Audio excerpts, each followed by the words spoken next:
Tom Brady, 43 years old, meeting with the media for the first time since his introductory video conference when he signed with the Buccaneers in the offseason. Shireen, look, I think Tom Brady's the greatest quarterback of all time.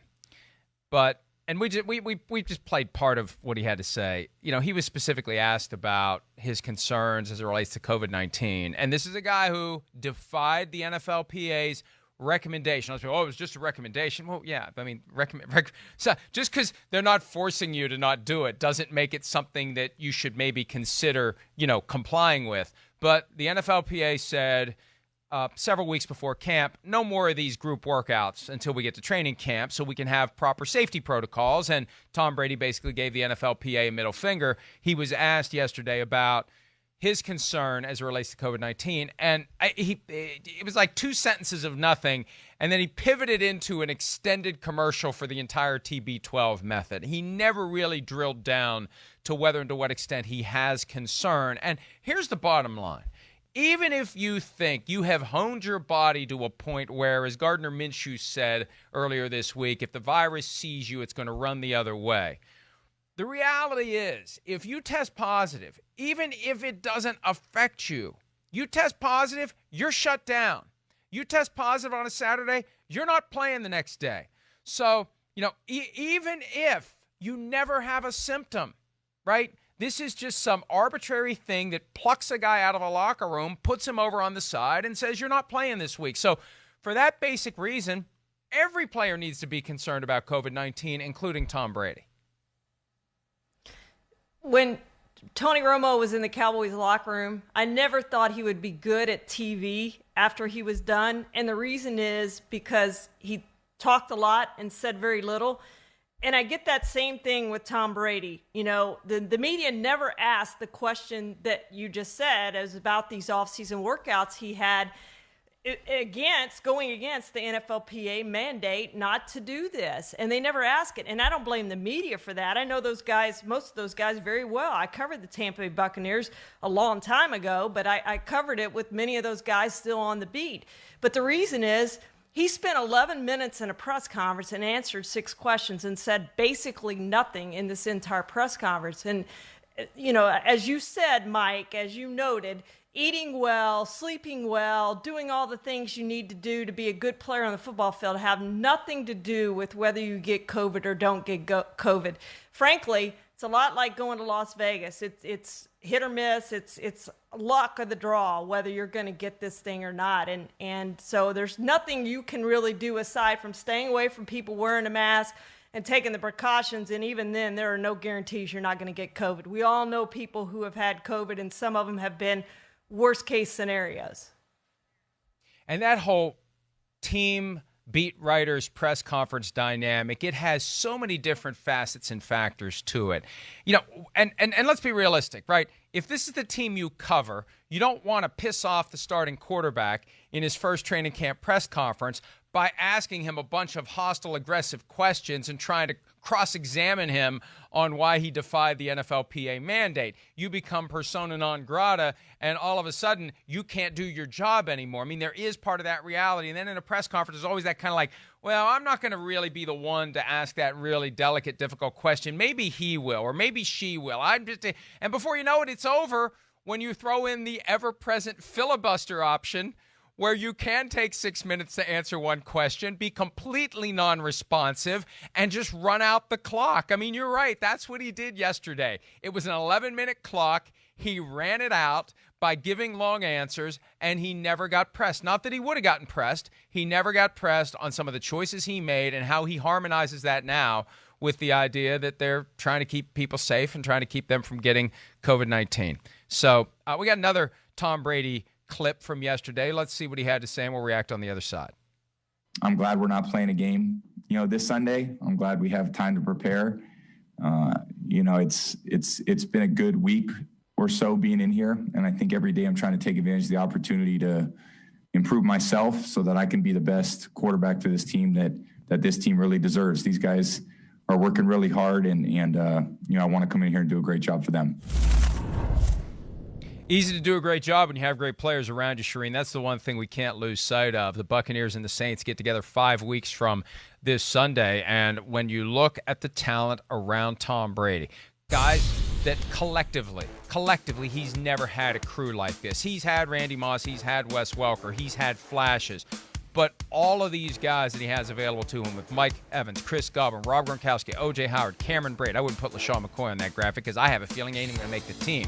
They have Ronald Jones to be their lead running back. I mean, this is talent. This is ability.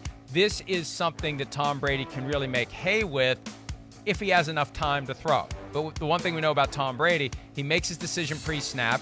He knows where the ball is going to go, and he gets rid of it even if the protection falls apart. But that's really the lingering question, Shireen, in this offense. How long will he hold the ball? We know Bruce Arians likes to get it down the field. Will Brady hold it, and will the offense work if the offensive line isn't performing at the highest possible level?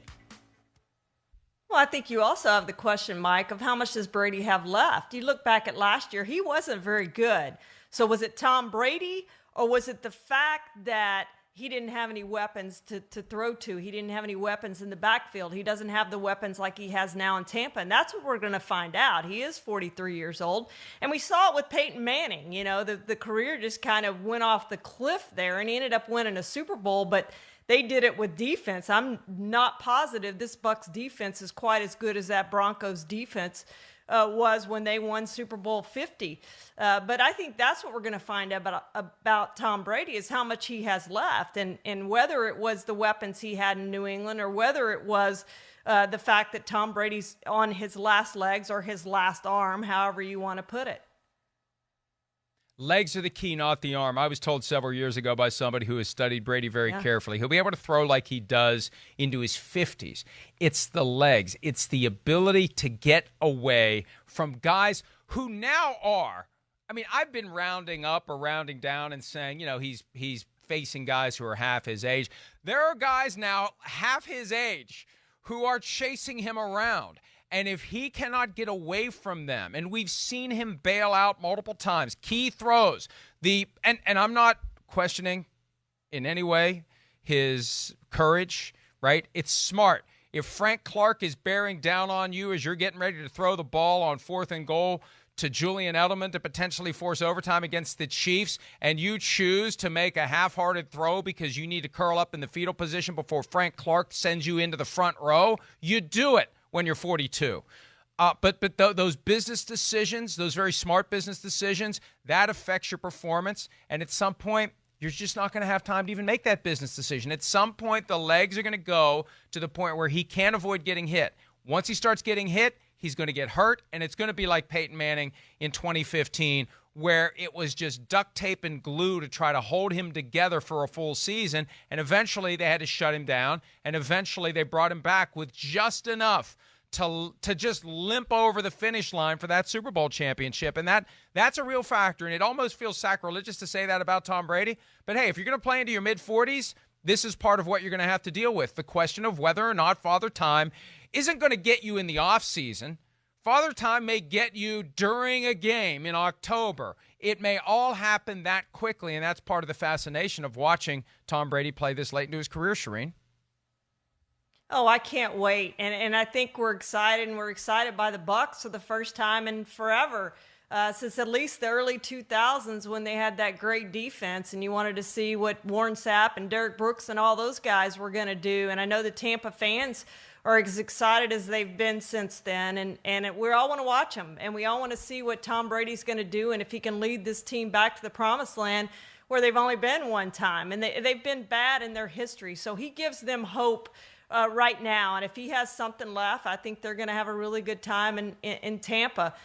We saw it with Joe Montana, led the Chiefs to the playoffs when he went there. You know, we saw it again with Peyton Manning when he went to Denver, and he didn't exactly lead them to the Super Bowl title, but they got there and they won it. And so we've seen a lot of these quarterbacks go on to different places late in their careers and have success, and Bucs fans sure are hoping that Tom Brady has a little something left, because if he does, he has a ton of weapons he can get the ball to, and they're going to make big plays for him. And in the limited defense of Peyton Manning, not that he needs me or anyone else defending him, I firmly believe that the Broncos would have won Super Bowl 50 without him, but they wouldn't have gotten there. They wouldn't have gotten past the Steelers and maybe not past the Patriots if Brock Osweiler had been playing in those games. So Peyton gets partial credit for the domination of the Panthers that the defense finally pulled off. But, it's just an amazing story for him to walk off into the sunset with a Super Bowl. We'll see if Tom Brady can do the same. Although if they win the Super Bowl this year, he'll probably keep going until the wheels really do come off. All right, we're going to take a break. PFT props coming up. Could we see the single-season sack record fall? A former teammate of Tom Brady thinks he can take it down. More PFT Live coming right after this. Hi, I'm Mike Tirico, and thanks for watching.